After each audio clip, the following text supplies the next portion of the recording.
Warga online, saya berada di depan gunungan ataupun ini bangunan yang mirip dengan gunung-gunung.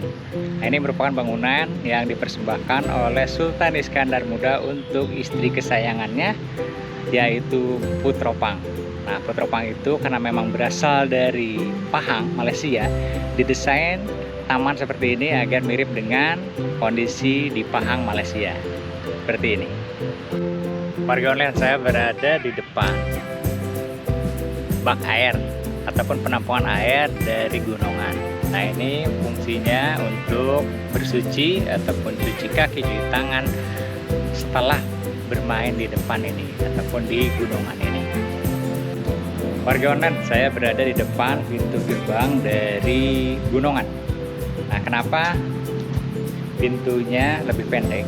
Ini sebetulnya punya simbol bahwa kita harus menjunjung tinggi sopan santun. Jadi agak nunduk.